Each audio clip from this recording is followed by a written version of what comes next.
Before we begin the story, don't forget to like the video and tell us where you watched it in the comments. Naeli stepped off the dirt road and into the main street of Dry Creek just after sunrise. The air was dry, cold, and carried the smell of livestock and dust. She had walked for 2 days from the borderlands after burying her husband, who had died during a violent raid. Her legs shook from fatigue, and her stomach tightened with hunger. She tried to steady her breathing as she approached the first building, a weathered general store with a narrow porch and half-broken steps. She came to Dry Creek because it was the closest settlement that might offer temporary work. She had no family left and no safe place to return to. Her only mission now was survival, finding enough food, water, and shelter to get through the coming weeks while deciding how to rebuild her life alone. As she entered the store, every conversation inside slowed. Two men folding sacks of grain paused. A woman counting coins stopped mid-movement. Naeli kept her eyes down, hoping that her silence would soften their reactions. She approached the counter and asked for work, her voice tight but steady. The storekeeper, a thin man with tired eyes, shook his head before she even finished speaking. "We don't have anything," he said. His tone was flat, but his eyes avoided hers. Naeli nodded, accepting the answer even though she saw a sign behind him listing open seasonal jobs. She stepped outside without arguing. Conflict would not help her here. She had seen too many people treat her differently simply because she was Apache, and she no longer wasted energy trying to explain herself. Across the street, a saloon door swung open, releasing the smell of smoke and whiskey. Several men stood on the porch, staring at her as she crossed the street. Their expressions ranged from curiosity to discomfort. She kept walking, thinking only of where she might find water and whether she could sleep somewhere safe that night. Elias Ward noticed her before anyone realized he was watching. He sat on a bench beside the livery barn, repairing a broken bridle strap with slow, practiced movements. He had lived near Dry Creek all his life, and the people in town considered him part of the community, although they rarely invited him into their circles. They respected him for his skill with horses and his quiet reliability, but they also kept their distance. The loss of his wife and infant child during a harsh winter had changed him. Since then, he avoided crowds and focused only on work. He watched Naeli with the kind of attention he used on troubled animals, patient, without judgment. He saw the exhaustion in her steps, the way she scanned her surroundings for possible threats, and the tension in her shoulders as the townsfolk looked her way. He recognized the signs of someone who had survived more hardship than she would ever speak aloud. Elias did not approach her. He never approached strangers unless they asked for help. His mission these past years had been simple: maintain his ranch, keep to himself, and avoid forming attachments that could be taken away again. The pain of losing his family had carved a space inside him that he refused to reopen. Still, he tracked her movements from the corner of his eye. Naeli moved through the town searching for work, cleaning, carrying water buckets, anything that might earn a coin. Almost every answer was the same: a polite refusal or a curt dismissal. After 3 hours of walking, her legs trembled from exhaustion. She sat briefly on a crate beside the stable, rubbing her hands together for warmth. Her thoughts shifted between fear and determination. If they keep turning me away, where'll I sleep? How long before someone tells me to leave the town completely? She knew that being alone made her vulnerable, but she had no choice except to keep trying. She reminded herself that she had survived worse conditions. The memory steadied her breathing. Elias finished repairing the bridle and stood, adjusting his hat as he glanced at her again. He felt a familiar pull, empathy mixed with caution. He knew what it meant to be isolated, but stepping in without reason felt risky. He didn't want to give people the impression he was involving himself in something that wasn't his business. The town already saw him as a man who spent too much time alone. Still, something about her expression lingered with him. He could see how hard she was trying to hold herself together. Throughout the day, Naeli gathered a few coins by sweeping the porch of the boarding house and carrying a barrel of water for the blacksmith. It was not enough for a room. It was not even enough for a meal. As the sun lowered, the tension in her chest grew sharper. She walked to the far edge of the town, where the buildings spaced out and the wind grew colder. The thought of spending the night outside worried her. Coyotes roamed the outskirts, and she would be exposed to anyone who wished to cause harm. Elias led a horse into the barn, feeding it hay while the sky darkened. He saw Niley walking toward the edge of town with slow, deliberate steps. She carried no bedroll, no supplies, and no weapon. Her posture showed fatigue, but her eyes scanned the environment with caution.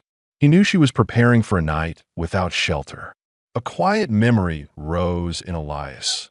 His wife wrapped in blankets during the final winter storm, his newborn child too weak to cry. He had felt helpless then. Watching Niley now stirred that same helpless feeling, but he pushed it down and focused on his work. When Niley disappeared beyond the last building, Elias stood in the barn doorway for several seconds, unsure whether he should let the moment pass or step forward. His jaw tightened as he made his decision. He did nothing. Not yet. He convinced himself that the town might offer her something the next day, and stepping in too early could create complications. But even as he returned to his chores, the image of her thin silhouette moving toward the cold outskirts would not leave his mind. For both of them, the day ended with the same unsettling truth. They were in Dry Creek for survival, yet the town was not prepared to give them what they needed: connection, safety, or belonging. The storm that would bring them together had not yet arrived, but both could feel a shift in the air, a tightening in their chests, as if the world around them was preparing to test them in ways neither expected. Niley walked past the last building of Dry Creek as the cold wind settled against her skin with steady force. She tightened her torn deerskin shawl around her shoulders and took in the land stretching ahead. Open dirt, a few scattered rocks, and distant shrubs. The ground looked hard and uneven, and she knew she would not rest well if she stayed out here, but she needed distance from the town before someone told her to move along. She stopped near a dry patch of grass and lowered herself slowly, keeping her back to a wooden fence post so she could watch the road. She did this by habit. During the months after her husband's death, she had learned to sleep where she could, taking precautions that might give her a few moments to react if danger came close. Her exhaustion pushed against her alertness, and she forced herself to stay awake a little longer to think through her next steps. She wondered how long her remaining coins would last. She wondered whether the townspeople would offer more work the next morning or if they had already made up their minds about her. The weight in her chest grew heavier with each unanswered question, but she stayed calm, knowing panic would only make her decision slower. She looked around and searched for anything she could use to create a temporary shelter: broken boards, cloth, or rope, but found nothing except dry earth and scattered debris. A few minutes later, the rustle of hay and the faint sound of hooves carried to her from behind. Elias led a horse out of the barn and guided it toward a nearby enclosure. He tried to focus on the animal, checking its gait and adjusting the reins, but his attention kept shifting back toward the outskirts. He had seen her leave without supplies. He knew the weather would get colder after sunset. He replayed the image of her walking alone, and it pressed against the part of him that still remembered what it felt like to lose someone without having the chance to help. He fed the horse, closed the gate, and took longer than necessary tightening the latch. He was delaying the moment when he would need to decide whether to act or not. The ranch was several miles away, and bringing a stranger there would lead to questions in town.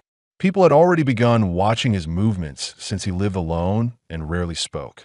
He did not want to invite trouble, but he also knew he could not ignore the situation forever. Elias turned toward the fence line and saw her silhouette faintly against the dimming sky. She looked small in the wide landscape, a single figure crouched against the cold. A quiet discomfort rose in him, not fear of her, but fear of doing nothing. He straightened his shoulders, walked back into the barn, and grabbed a wool blanket from a storage chest. He told himself he would only offer her something to keep warm and nothing more. As he approached the edge of town, he noticed how rigid she kept her posture. She did not move as he came closer, but he sensed her preparing herself, ready to stand or defend if necessary. He stopped a few steps away so she could see him clearly, lifting his hands slightly to show he meant no harm. "You'll freeze out here," he said, his voice even and controlled. "There's shelter farther in, if you want it." Naeli watched him closely. She examined his stance, his hands, the way he carried himself. He did not look like a man seeking conflict. His face held a kind of tired steadiness she recognized, a look worn by people who had carried loss and learned to live with it quietly. She answered with a slight nod, still cautious, but she did not look away. Elias set the blanket on the ground between them. "If you don't want to move, take this. It's better than nothing." She reached for it slowly, her fingers brushing the wool. The warmth of the fabric surprised her. The gesture hit her harder than she expected. No one in town had offered her anything without hesitation or suspicion. She looked at him, unsure if she should thank him or keep the interaction brief. He turned halfway back toward the barn, but paused. Something unsettled him, the idea of leaving her alone after offering only a blanket. He tried to ignore it, but the feeling persisted.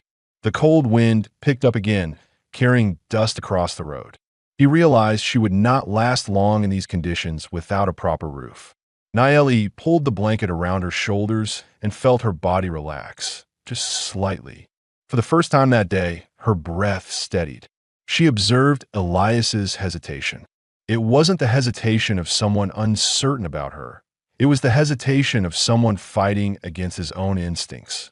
Before he could leave, she asked, "Why did you help me?" Her tone held no accusation. It was a straightforward question, one born from long days of people turning their faces away.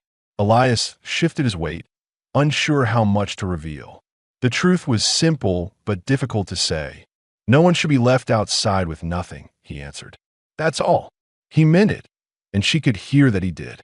She nodded again, this time acknowledging the sincerity behind his words. She pulled the blanket tighter and looked back toward the darkening land, trying to plan her next move. Elias watched her for a moment longer. He had expected the interaction to end cleanly, but his concern remained. He tried to return to the barn, but after a few steps, he turned back around. "You can stay inside the livery if you want," he said, his voice quieter. "It's not warm, but the walls block the wind." Naeli considered the offer. It was safer than sleeping exposed, but she also knew that accepting too much help from a stranger carried risks. Still, the cold pressed against her bones, and she weighed her options quickly. She decided survival mattered more than pride. She stood and followed him at a distance, keeping her steps careful. Elias did not look back often, but he was aware of every movement. He guided her toward the barn door, pushed it open, and stepped aside so she could enter first. The air inside was warmer, filled with the scent of hay and horses. It was not a home, but it was shelter. She settled into a corner where the hay was thickest. Elias handed her a second blanket, then moved to the opposite side of the barn to continue his work. Neither spoke. The silence between them felt natural, not strained. Elias checked the lantern's level and set on a beam between them. It cast a steady light, enough for safety but not intrusive. As he worked, he kept glancing at her, not out of distrust, but out of habit, ensuring she was comfortable, ensuring she was safe. For the first time that day, Naeli's shoulders loosened. She wrapped the blankets around herself and leaned back against the wooden wall. She felt the tension in her body ease bit by bit. Her eyes grew heavy, but she fought to stay awake long enough to confirm this place was secure. Elias stayed until the horse settled and the barn grew quiet. When he finally stepped outside to close the door, he hesitated with his hand on the latch. He didn't want her to feel locked in. He turned back inside. "I'll leave it unlatched," he said. "You can open it if you need to." Naeli nodded once more. This time, gratitude rested plainly in her eyes. As Elias walked toward the ranch road, he felt the familiar ache of caution mixed with a new sense of responsibility. He had not planned on letting anyone into his quiet life again, especially not someone carrying her own burdens. But the decision had already taken root. Behind him, Naeli closed her eyes, listening to the sound of horses breathing nearby. It was the first safe sound she had heard in months. The night settled around them, and for both, something subtle shifted. An understanding formed not through words, but through the simple act of refusing to let another person face the cold alone. The barn settled into a steady quiet as the night deepened. Naeli rested in the corner where the hay was dry, wrapped in the blankets Elias had given her. She listened to the soft movements of the horses, the shift of hooves on wooden planks, and the occasional creak of the rafters above. The sounds kept her grounded. Each one told her she was not exposed, not entirely alone, and not in danger for this one night. Still, sleep came slowly. She stayed alert long after the lantern dimmed. Every unfamiliar noise pushed her thoughts toward caution. She tracked the direction of the wind, the weight of the cold, and the possibility that someone from town might wander close. She knew most people avoided the livery after dark, but she did not dismiss the chance of hostility, especially toward someone like her. She quietly adjusted her position so that she faced the door and could move quickly if necessary. What troubled her more than the cold was uncertainty. She did not know whether she would be allowed to stay in Dry Creek past morning. She did not know if more work existed or if the small kindness she had received tonight would be the last. She understood that the people here doubted her, and some would prefer she leave before she became another responsibility for the town. But she also knew she had nowhere else to go. She reminded herself that the first step was surviving one more night, and the rest would be decided when the sun rose. Outside, Elias walked the road toward his ranch with a slow, deliberate pace. He could still picture Naeli settling in the hay, eyes half open but alert. As he moved through the dark, he carried a quiet awareness that he had crossed a line he normally kept between himself and strangers. He did not regret it, but he felt the familiar pressure in his chest, the feeling that he had taken on something he was not sure he could handle. He reached his ranch, checked the horses, made sure the doors were secured, and prepared a small fire inside his cabin. He sat on the edge of his bunk, staring at the flames while he considered the choices he had made. He wondered if she had eaten anything that day. He wondered if the blankets were warm enough. He wondered if bringing her into the livery had drawn unwanted attention. The weight of responsibility pressed against him, but it was not unwelcome. It came with a sense of purpose he had not felt in years. When dawn broke, the light seeped through the barn boards, casting long lines across the hay. Naeli opened her eyes quickly, her mind shifting immediately into alertness. It took her a moment to remember where she was. The warmth of the blankets surprised her again. She stretched her fingers and tested her legs before standing, making sure the stiffness from the cold hadn't slowed her too much. She brushed hay from her clothing and tightened her shawl before stepping outside. The morning was cold but clear. A few early risers moved through the main street. She kept her steps steady as she considered where to go first for work. She planned to return to the blacksmith and the boarding house, hoping they had tasks she could take on. She also wanted to avoid drawing unnecessary attention. People stared when she walked by, and she felt their judgment without needing to hear a word. As she walked, she questioned whether she should thank Elias. A simple gesture seemed appropriate, but she also knew that approaching a man too directly in this town could be misunderstood. Still, she felt it necessary. If she were to continue her search for work with some dignity, acknowledging the shelter she received felt right. Before she could make that decision, she saw Elias approaching from the opposite side of the road. His pace was slower than usual, as if he was trying to avoid surprising her. He stopped a few feet away and gave a small nod. "Did you sleep at all?" he asked. His tone held no judgment, only a calm concern. "I slept enough," she answered. The truth was she hadn't slept much, but she didn't want him to think she was fragile or unprepared. Elias studied her for a moment. He noticed the dark circles under her eyes and the stiffness in her posture. She looked steady, but he could see the exhaustion she was trying to hide. He reached into his coat and handed her half a loaf of bread. She hesitated, unsure if accepting it would make her seem dependent, but hunger outweighed pride. She took it with a quiet thank you. "You'll need strength if you're working today," he said. "Blacksmith usually has morning tasks. Boarding house too." Naeli nodded. He had seen her working the day before and remembered where she had managed to earn coins. His awareness surprised her. She wondered how carefully he had watched her without approaching. "Will the town allow me to stay another day?" she asked, voicing the concern that had followed her since she arrived. "They won't force you out," Elias replied. "Some people talk, but talk doesn't change much. Work hard and keep your distance from trouble." That's all anyone can expect. His answer gave her enough clarity to make her next move. She turned to head toward the blacksmith, but Elias spoke again, his voice lower now. If you need shelter again tonight, the barn is open. She looked at him, searching his face for any hesitation or hidden motive. She found none.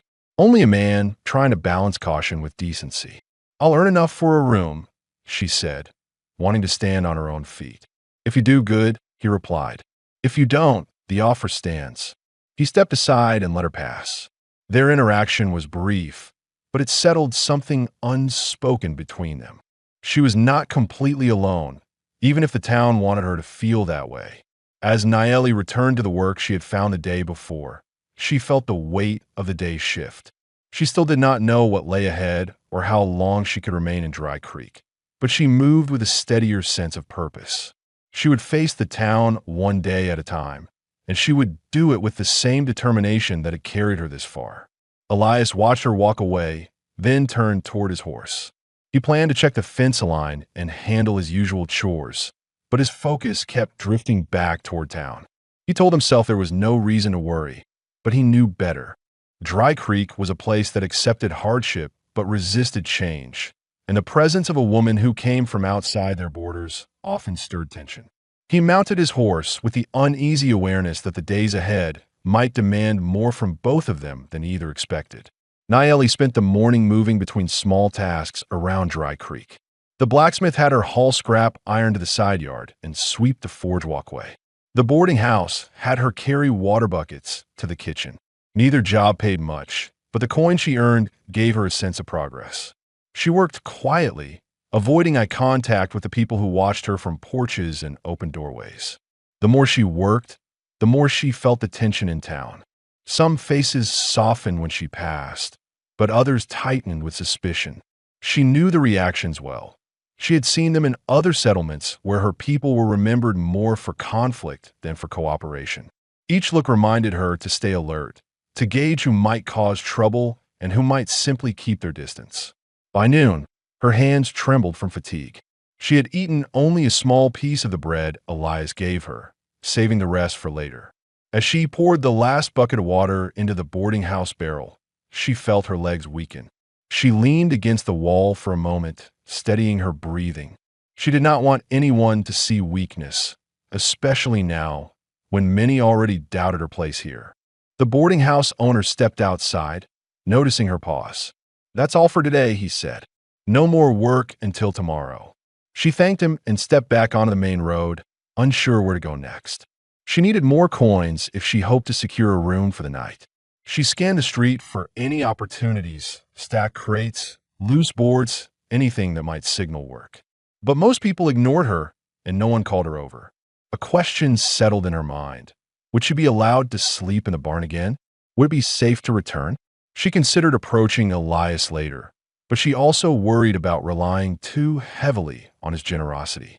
She needed to maintain her independence, at least as much as she could. At the same time, she wondered something she had not voiced to anyone. Why does he help me? What does he see that others refuse to see? The uncertainty made her uneasy, but it also kept her curious. Elias spent the morning tending to repairs on the south fence line of his ranch. He hammered loose boards back into place, checked for fresh damage from roaming cattle, and kept his focus on routine tasks. But his thoughts kept circling back toward town. He had seen how people looked at Nayeli, and he understood what those looks could lead to if left unchecked. He told himself she was capable of defending herself, but he also knew that being alone in a place like Dry Creek made anyone vulnerable. By early afternoon, he saddled his horse and rode toward town under the pretense of picking up feed. When he arrived, he saw Nayeli walking near the general store, scanning the area with a wary expression. She looked as though she was trying to decide her next step. He dismounted and tied his horse to the post before crossing the road toward her. "You find enough work?" he asked, keeping his voice steady. "Not enough for a room," she said. She didn't hide the truth, but she didn't elaborate either. Elias studied her posture, noting the slight stiffness in her shoulders and the way she held her hands close to her body.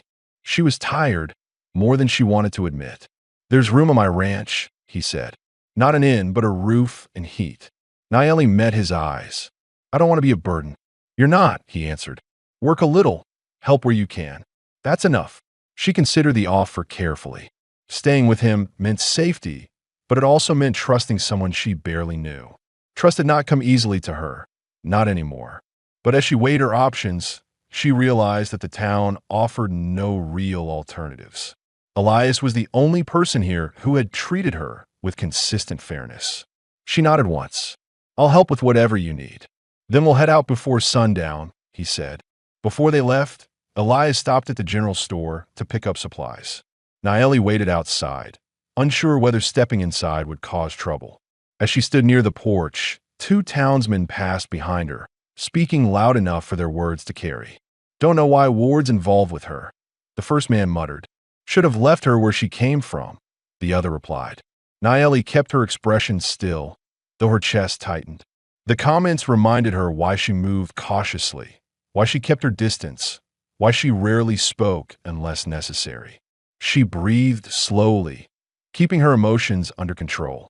Elias exited the store a moment later and saw the two men walking away. He did not know what they had said, but he saw the tension in Naeli's shoulders. He didn't ask. He simply handed her a small cloth-wrapped parcel. Eat some now, he said. We've got a long ride. She opened it to find dried meat and a small piece of cornbread. She ate quietly as they walked toward his horse. Elias helped her mount behind him, making sure she sat securely before he took the reins. Once she steadied herself, he nudged the horse forward and began the ride toward his ranch. The land stretched wide and open, the road shaped by wagon tracks and cattle trails. Naeli held onto the saddle horn, keeping her weight balanced. As the wind passed over them, she let herself breathe more freely. The town shrank behind them, its noise and scrutiny fading into distance. She studied the land around the ranch as they approached. Fields, a barn, a simple cabin with smoke rising from the chimney. It was quiet and open, far from the stiff gazes of Dry Creek. She felt her chest loosen slightly, not in comfort, but in relief. Elias dismounted first and helped her down. The gesture was brief, careful, and respectful. He led her toward the cabin, pushing the door open so she could step inside. The interior was small but orderly. A single table stood near the window. Shelves lined the walls. A wood stove radiated steady heat.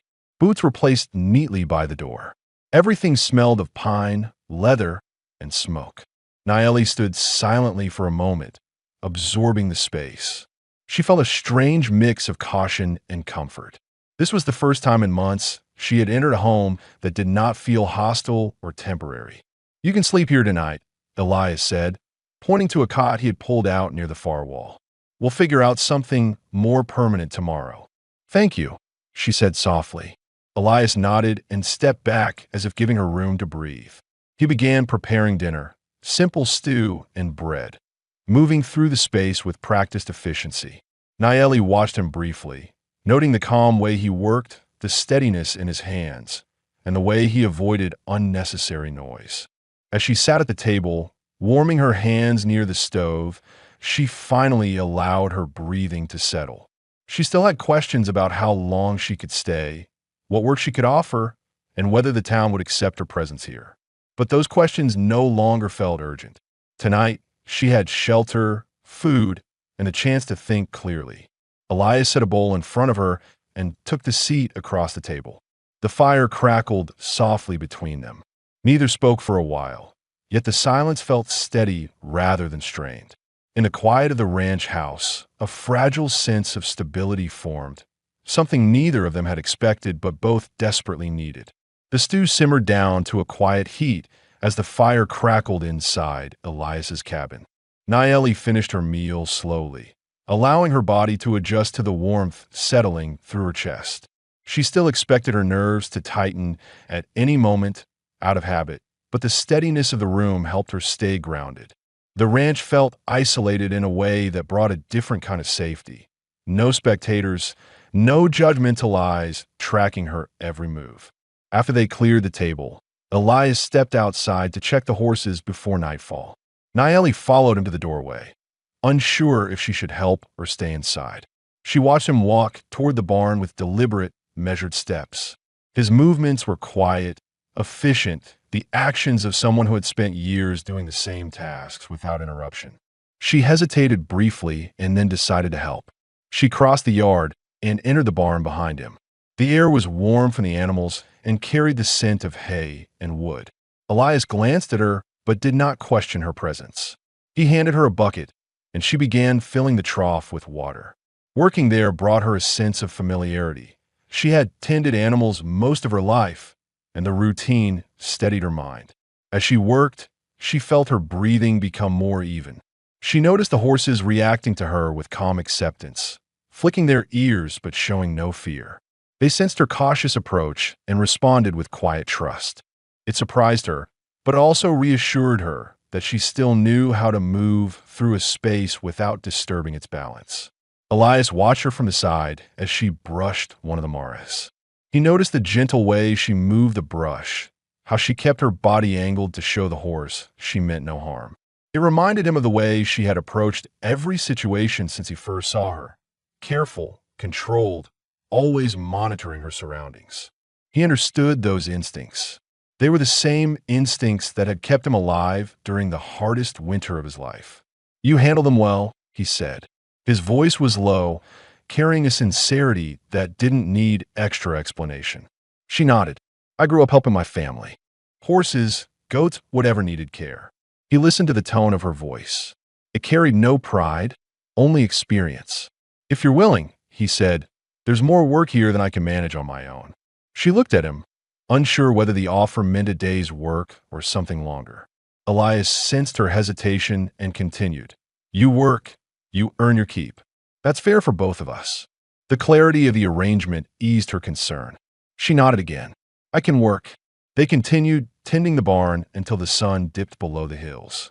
When they finished, Elias secured the doors and walked back toward the cabin beside her. The air was colder now, and Nayeli pulled her shawl tight around her shoulders. Elias noticed and opened the cabin door quickly, letting her step inside ahead of him. The fire still burned warmly. Nayeli sat near it, absorbing the heat while Elias set a pot of water to boil. He moved with quiet purpose, preparing simple tea without saying much. She watched him, trying to understand the nature of the man who offered help without condition. For the first time, she wondered what his past had taken from him. His silence was not emptiness, it carried weight. She sensed a history that shaped the way he held himself, the way he measured every decision. She respected the boundaries he kept, but she also felt a growing awareness of the depth behind them. Elias poured 2 cups of tea and set one in front of her. "It's not strong," he said, "but it helps with the cold." She wrapped her hands around the cup. "Thank you." A brief quiet settled between them again. The cabin felt smaller, warmer, and more defined by the rhythm of their breathing than by the fire itself. Elias broke the silence. "If you stay here for a while, the town may talk." "I know," she answered. "They already do." He nodded, accepting the truth. "You don't owe them anything," he said. "And you don't owe me anything either. You work, and we keep things straightforward. That's all." His tone was steady, and it eased a question she had carried since arriving. What does he expect? Now she knew, nothing more than shared responsibility. Nayeli looked around the cabin, absorbing the details she had missed earlier. Tools arranged neatly along the wall, a folded blanket at the edge of his bed, a small wooden box holding items she couldn't identify. The space reflected a man who lived alone but not carelessly. Everything had its place, and everything was maintained with intention. She realized then that she had not entered a stranger's home. She had entered the life of someone who had been living with discipline and silence for years. As night settled, Elias prepared the cot for her again, adding extra blankets now that the temperature had dropped. She lay down, feeling the day's exhaustion settle into her bones. She listened to the sounds of the ranch outside, the wind, the creak of the porch boards, the faint shifting of horses in the barn. Each sound reminded her that she was protected for the night. Elias extinguished the lantern but left the fire burning low. Before he lay down on his own bed, he paused, sensing she might still feel uneasy. "You're safe here," he said, his voice quiet but certain. "I know," she replied. And for the first time since her husband's death, She said it without forcing the words. Elias lay back, listening to the fire's soft crackle. Nayeli closed her eyes, letting her mind rest. She still carried unanswered fears. How long she could stay, whether the town would accept her, what the next days might bring. But those concerns slipped into the background as her body surrendered to sleep. The cabin grew still, warmed by the fire and the first fragile sense of stability they had shared. Outside, the night deepened, but inside, both found a rare moment of calm they had not known for years.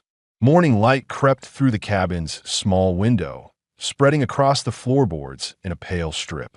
Nayeli woke before Elias, her instinct pulling her into alertness the moment the world brightened. She listened to the steady sound of his breathing, unsure for a moment if she should move quietly or wait until he stirred. She decided on the former. She folded her blankets neatly, wanting to show respect for the space she had been given. Elias rose a few minutes later, boots thumping lightly as he placed them on the floor. He greeted her with a short nod before preparing the stove for breakfast. They moved around each other in a rhythm that had formed quickly, silent, efficient, careful not to disturb the other's work. It was a rhythm shaped by necessity, but it already felt natural. After breakfast, they headed out to the barn. The horses were restless, needing feed and a check on their legs after the cold night. Nayeli joined Elias without waiting for an invitation. She brushed the mares, refilled troughs, and cleared old hay from the stalls. Working beside him gave her a sense of direction she had not felt in months. She could contribute. She could belong in the routine of the ranch, even if she did not know how long she would stay. Elias noticed how easily she integrated herself into the chores. She worked with focus and a quiet strength. He had wondered whether taking her in would disrupt the order of his life, but seeing her handle each task made him reconsider his earlier concerns. She was not someone who hid behind hardship. She adapted quickly and pushed forward, even when the world around her was unwelcoming. When the chores were done, Elias saddled his horse. "I need to ride into town. Supplies are low," he said. He paused, then added, "You can come if you want, or stay here. Your choice." Nayeli weighed her options. Staying on the ranch would be safer, away from the eyes that judged her. But if she wanted to earn work again, she needed to show her face in Dry Creek. She didn't want rumors shaping her presence without her being there to defend herself through simple actions. Working, staying quiet, keeping to herself. "I'll go," she said. The ride into town was quiet, the wind carrying the scent of dry grass and distant smoke. As they neared Dry Creek, Nayeli felt the familiar tension rise in her shoulders. She sat straighter, readying herself for whatever expressions awaited her. People noticed them immediately. Elias leading the horse, Nayeli walking beside him. It sent a message she was certain many would misinterpret. Conversation slowed. Some looked curious. Others looked irritated. The weight of attention pressed on her, but she kept her steps steady. Elias stopped at the general store while Nayeli waited outside. Two women stood near the porch, whispering to each other. Nayeli didn't catch every word, but she heard enough to understand. They questioned how long she intended to stay, whether Elias should be involved, and whether the town would tolerate her presence much longer. She kept her eyes on the road, refusing to react. She had learned long ago that responding only gave people more fuel. A few minutes later, Elias stepped out of the store with a sack of feed over his shoulder. He noticed the women pause their conversation when he appeared, and he saw Nayeli's still posture. He didn't ask if anything had been said. He had lived in this town long enough to know exactly how these moments played out. "Blacksmith might have work again," he said. "Let's try there." Nayeli followed him down the road. The blacksmith glanced up when they approached, his expression less tense than the day before. He handed Nayeli a broom without a word. She accepted it and began sweeping the forge walkway, grateful for even small work. Elias stayed only long enough to confirm she would be safe there, then headed toward the saloon to see if any supplies could be traded. As Nayeli swept, a group of ranch hands passed by. One of them slowed his pace, looking her over with a mixture of curiosity and irritation. "You planning on staying here long?" he asked. Nayeli didn't answer. She kept sweeping, focusing on the dust her broom collected. The man stepped closer. Town's not meant for strangers, especially not ones who show up with nothing. She felt her grip tighten on the broom handle. Her heartbeat sharpened, but she kept her voice level. "I'm working. That's all." He scoffed. "Working for him, you mean?" The tone made her stomach twist. She didn't understand why her presence threatened them, why it bothered them that she had found temporary safety. Before she could respond, Elias appeared from behind the wagon trail. "What's the problem?" he asked. The ranch hand shifted, caught off guard. "Nothing. Just talking." "You're done talking," Elias said, his voice calm but unmistakably firm. The ranch hand backed away, muttering something under his breath before joining his companions. Nayeli watched the exchange with a mixture of relief and concern. She didn't want Elias to become a target on her account, yet she also knew he spoke only when necessary. When the men were gone, she set the broom aside and approached him. "I can handle myself," she said quietly. "I know," he replied, "but you shouldn't have to." The words settled between them, simple but heavy. Elias didn't push further, and Nayeli didn't argue. They both understood the reality of the situation. She could defend herself, but the town wouldn't give her a fair chance to prove it. After she finished at the blacksmith's, Elias walked with her through town. People continued to watch them, but no one spoke again. Their silence carried judgment, but it also carried hesitation. Elias was not a man whose boundaries they tested lightly. When they finally rode back to the ranch, Nayeli felt the tension slowly release from her shoulders. The land outside town felt open again, unburdened by scrutiny. She took a slow breath, letting the dust-filled air settle in her lungs. Inside the ranch yard, Elias dismounted and helped her down. She steadied her footing before speaking. "If the town keeps reacting like this," she said, "I don't know how long I can stay there looking for work." "You don't need to," Elias answered. "There's enough work here for both of us." She looked at him, trying to understand whether the offer was temporary or something more rooted. He didn't elaborate, but she could see the certainty in his expression. He wasn't offering charity. He was offering partnership in the daily work that kept the ranch running. Nayeli nodded slowly. "Then I'll help." As they walked toward the cabin, the horizon darkened with a thick layer of clouds. A storm was coming, wind, rain, maybe worse. Elias looked toward the sky, planning what needed to be done before nightfall. Nayeli followed his gaze, quietly preparing herself for the work ahead. The ranch felt like a fragile refuge in a world that had pushed both of them to their limits. And as the first hints of the storm rolled across the plains, something unspoken bound them tighter. A shared understanding that survival was easier when the weight was carried together. The wind picked up as Elias and Nayeli moved across the yard to secure the ranch before the storm reached them. The sky carried a heavy gray tone that warned of strong rain, and the air grew colder with each passing minute. Elias checked the barn doors, reinforcing the latch with a wooden beam while Nayeli gathered loose tools and stacked them safely inside. They worked quickly, communicating through brief gestures instead of words, both aware that time was tightening around them.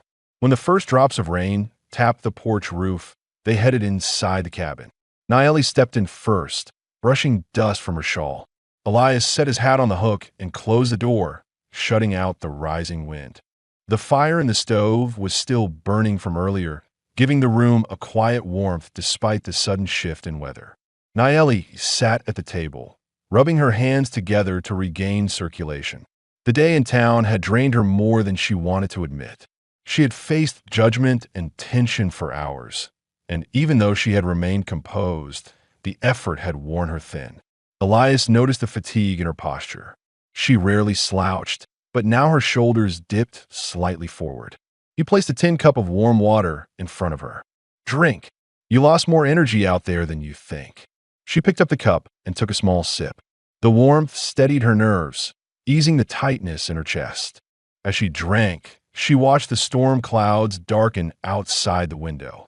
The wind rattled the side of the cabin, and the edges of the wooden frame vibrated softly. "What will happen with the town?" she asked.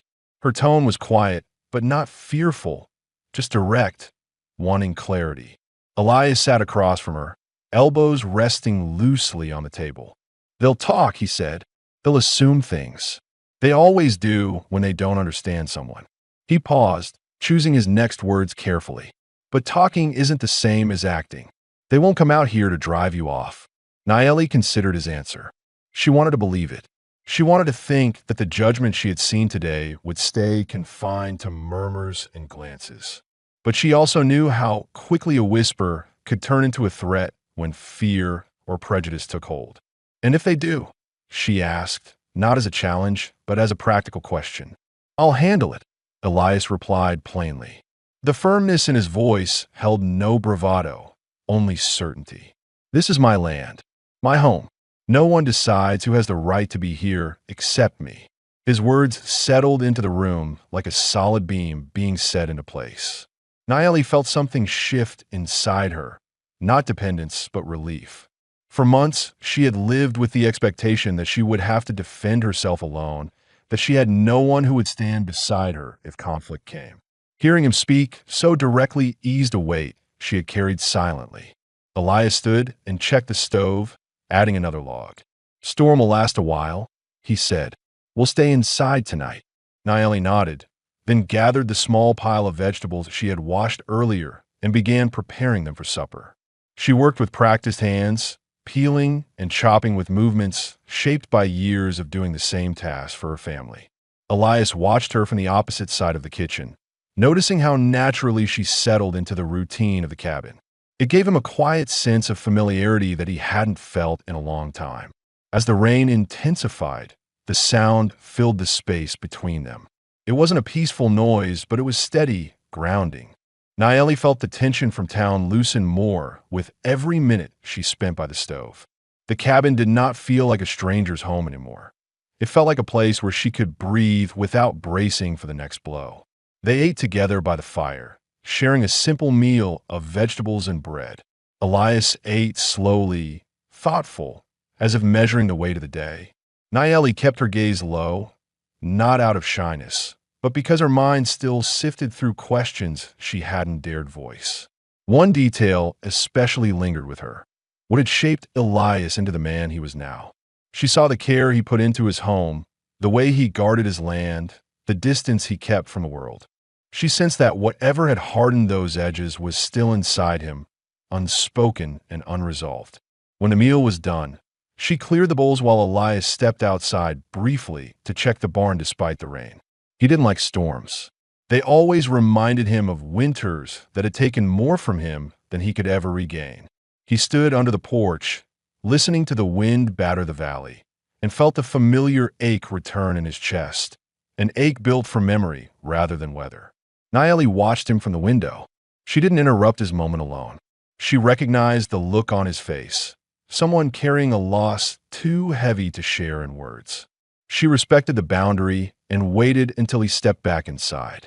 As he closed the door, she asked the question she had held back for days. Why do you live so far from them? The town. Elias hung his coat, wiped water from his brow, and considered his answer. He didn't like speaking about the past, but he also knew she deserved the truth. I came out here after my family died, he said. His voice was calm, but the weight behind it was unmistakable. The house felt empty, and I couldn't stand being around people who kept looking at me like I was broken. The distance helped. Nayeli nodded. She didn't pry further, sensing how hard it was for him to speak even that much. She understood loss. She knew how it reshaped a person, how it forced them to rebuild themselves into someone quieter, more guarded. The storm deepened, thunder rolling across the plains. Elias glanced at the window, then at Nayeli, making sure she felt secure. You don't have to worry here, he said. Whatever happens, you're not facing alone. The words struck deeper than he intended, and he looked away, suddenly aware of how much he had revealed. Nayeli held his gaze for a moment, appreciating the honesty. I'm not used to that, she said quietly. You will be, he answered. The fire burned low as the night settled in. Nayeli lay on the cot, wrapped in warm blankets, listening to the storm fade slowly. Elias sat near the stove for a long time, watching the flames and thinking of the changes unfolding in his home. Neither spoke again, but both knew something had shifted beyond simple shelter and work. They were becoming part of each other's daily life in a way neither had planned, but neither resisted. Out on the plains, the storm finally began to move east, leaving behind a calm that made the ranch feel even more like a refuge, one they were learning to protect together.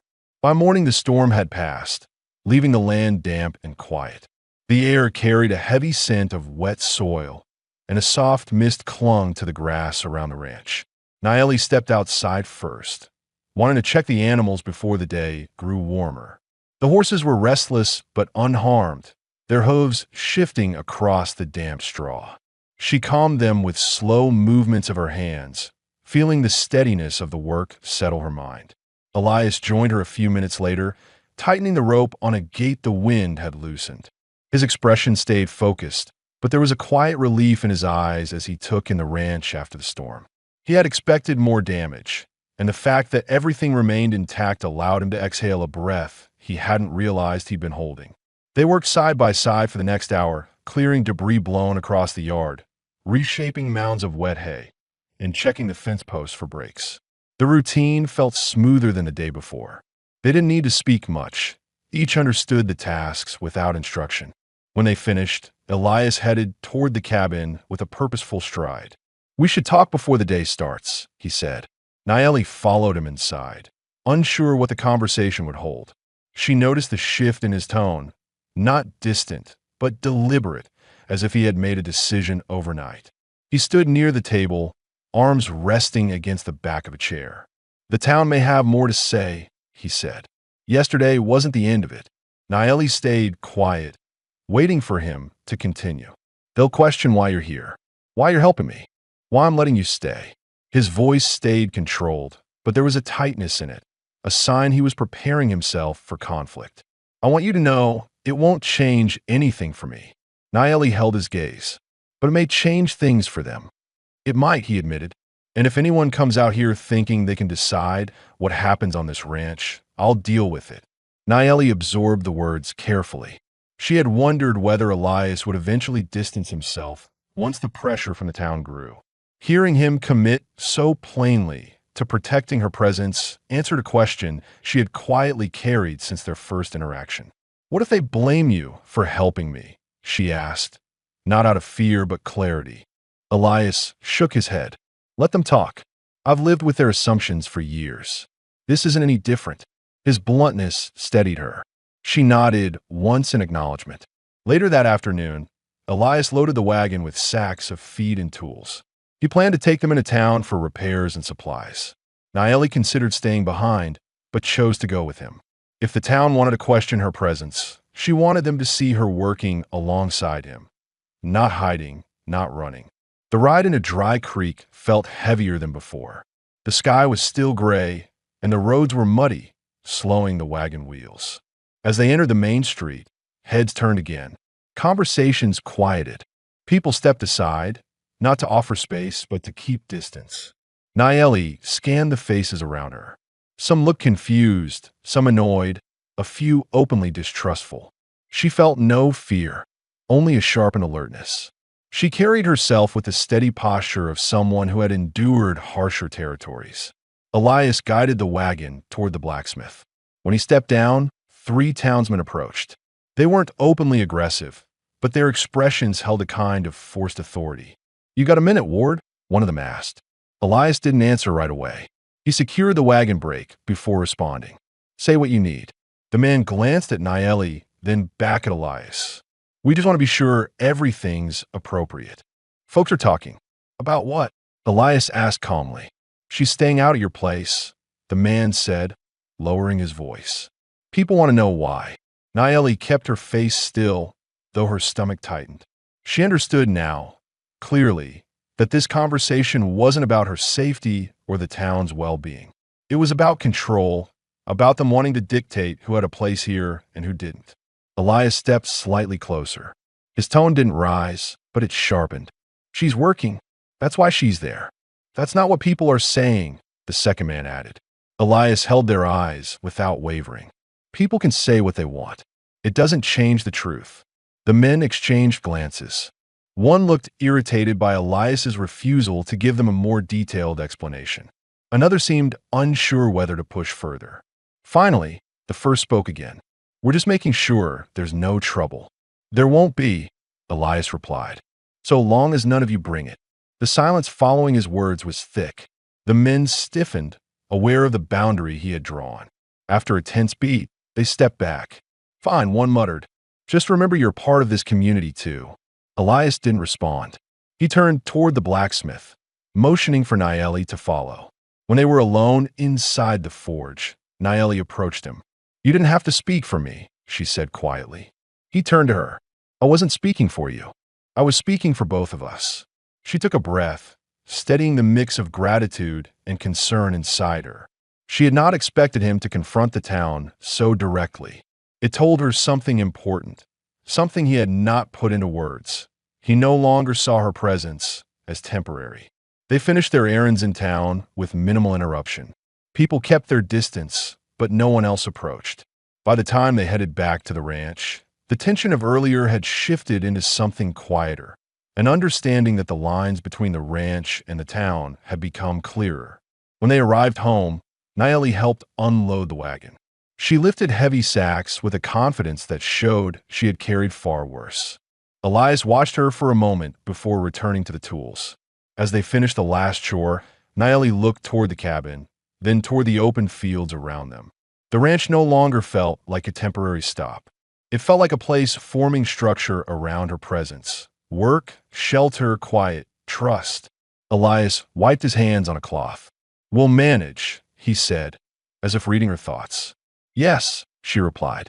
"We will." The sun broke through the clouds for the first time in 2 days, casting a muted light across the land. It didn't change the challenges ahead, but it brightened the moment enough to remind them that they were not facing those challenges alone. The ranch, once defined by silence and distance, now carried the first signs of shared purpose, a beginning neither of them had sought, but both were slowly learning how to hold. The days that followed settled into a steady rhythm. Nayeli rose early, checking the horses before the sun was fully clear of the hills. Elias repaired tools, mended fences, and cut wood for the coming weeks.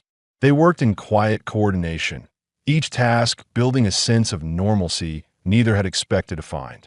The tension from the town lingered at the edges of their world, but on the ranch, the weight of those opinions thinned. Nayeli grew more confident with each passing day. She found areas where she could help without needing instruction, patching torn sacks, clearing brush from the yard, tending the stove before Elias returned inside. Each action brought her closer to something she had not felt since her husband's death, a sense of belonging built on usefulness, not pity. Elias observed her progress with quiet respect. Her presence steadied the ranch more than he anticipated. He had lived in silence for years, and now the cabin felt different. Not crowded, but anchored by someone who understood how to maintain order without disrupting it. He began to rely on her work without realizing he had shifted into partnership rather than routine. One morning, while repairing a loosened fence rail, Elias paused as he noticed Nayeli carrying a bucket toward the garden plot. The land there had been neglected since his family died. He rarely touched it. Doing so brought back memories he preferred not to confront. Yet Nayeli stepped into the space with a sense of calm, testing the soil, clearing out the weeds, and shaping the ground into something usable again. He approached slowly. "Haven't seen anyone tend that in a long time. It can still grow," she said. "It just needs attention." Her voice held a steady certainty, not as a metaphor, but as simple fact. Elias nodded and took a step back, giving her the space she needed. It reminded him of something he had been trying not to examine, how her presence was gradually rebuilding parts of his life he had abandoned. Later that afternoon, they prepared a simple lunch on the porch. The air was warm, carrying the scent of damp earth left from the storm. They ate in silence, but it was a silence shaped by mutual understanding rather than avoidance. Nayeli studied the land, her eyes following the distant tree line. "You built this ranch alone?" she asked. Elias wiped his hands on a cloth. "Started with my father. Finished most of it myself. And now I'm doing what needs doing," he answered. "Same as you." There was no pity in his tone, only recognition. As the day progressed, Nayeli gathered the courage to voice something she had been thinking since her arrival. She had been wondering whether she should continue searching for work in town or focus entirely on the ranch. The people there still watch her with unease. She could feel their distrust even when no one spoke. She wanted clarity, not from the town, but from the man she was working beside. When Elias finished chopping wood, she approached him. "Do you want me to stay on the ranch?" she asked. "Or should I keep trying to find work in town?" He set the axe against the stump and faced her fully. "You don't owe the town anything," he said, "and you don't have to leave the ranch to prove yourself. If you want work, there's enough here to keep two people busy." "What do you want?" she asked. Elias hesitated, not because he lacked an answer, but because speaking it out loud meant acknowledging how much her presence mattered. "I want you to stay," he said. "If you want to—" Nayeli felt her breath catch, not in fear, but in the realization that someone finally wanted her in a place without asking her to change, justify herself, or return to where she once belonged. She searched his expression for any sign of hesitation. She found none. "I do want to stay," she said.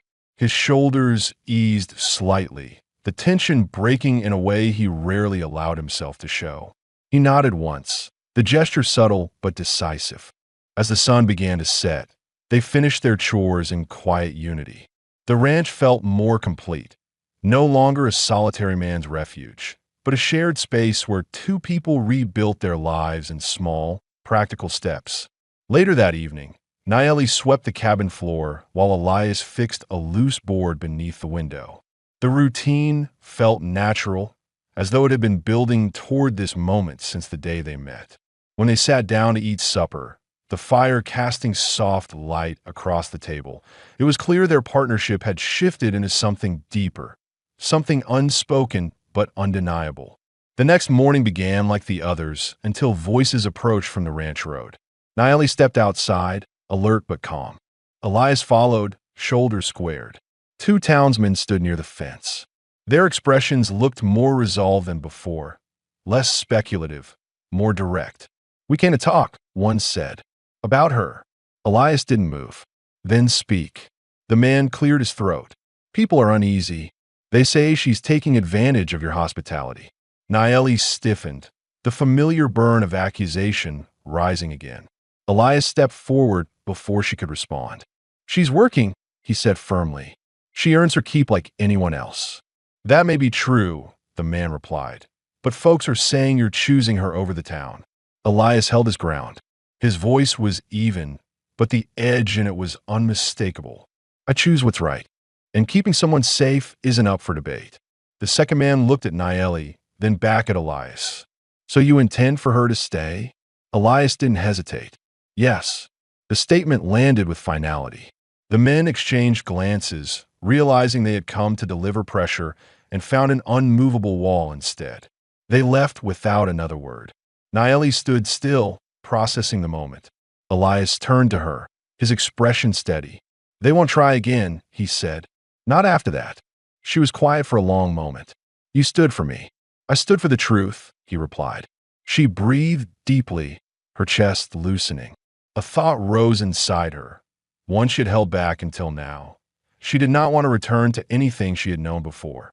Not the wandering, not the half-acceptance of unfamiliar towns, not the fragile survival that could fall apart at any moment. This place felt like the first step toward a life she could actually build.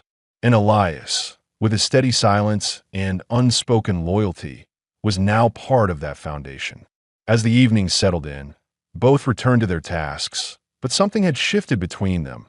A deeper understanding, a quiet bond formed through shared hardships and choices made without hesitation.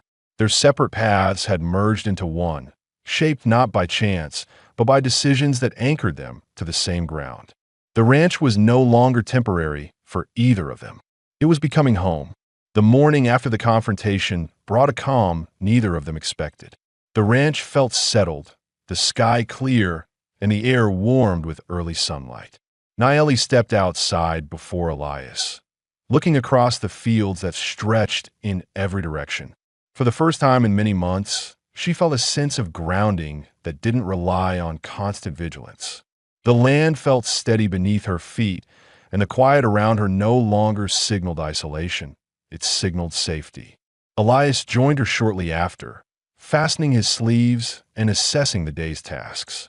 He glanced at her briefly, noting a difference in her posture, less tension, more certainty. "We'll repair the north fence today," he said. "It's been leaning for weeks." "I'll help," she replied. They saddled the horses and rode out to the fence line.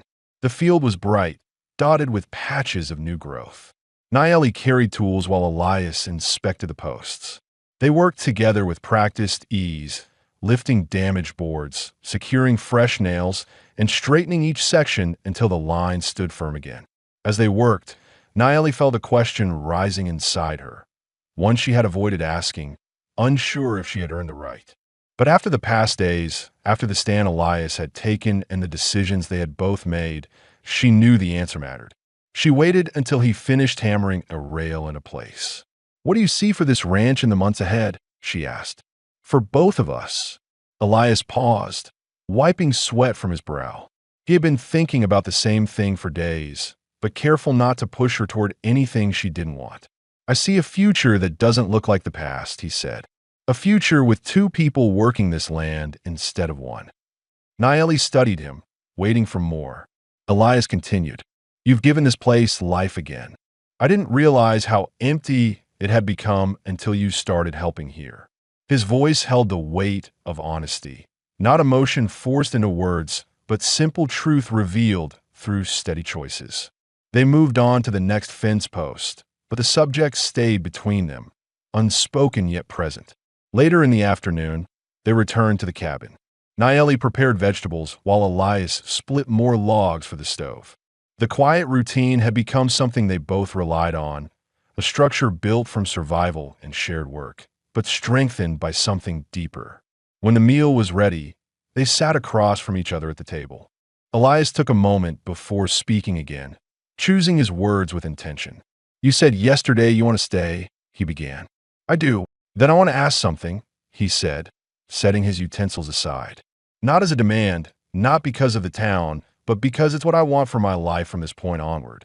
Nayeli's breath stilled, her attention fully on him. "I want you to stay as more than a helper," he said. "I want you to stay as my partner, my wife." The words didn't come with dramatic flourish. They came with calm certainty, spoken by a man who had rebuilt himself slowly and was now choosing a new beginning with intention. His expression carried no hesitation, only sincerity. Nayeli felt her heartbeat slow, not with fear, but with clarity. She thought of the months since her husband's death, the isolation, the wandering, the constant struggle to survive. She thought of Elias's quiet strength, the way he protected her without claiming ownership, the way he let her build her place at the ranch through her own work. "I want that too," she said, her voice steady. "I want a home again, and I want to hear." Relief softened Elias's shoulders. For the first time since she had arrived, his expression showed something close to warmth, a subtle shift that hinted at hope returning to him after years of silence. They agreed to marry at the ranch, without ceremony or gathering. They preferred it simple, honest, and free of the judgment they knew would come from Dry Creek. A local preacher came out the next morning, said the words calmly, and left with a nod. That night, the cabin felt different, not cramped, not unfamiliar, but balanced.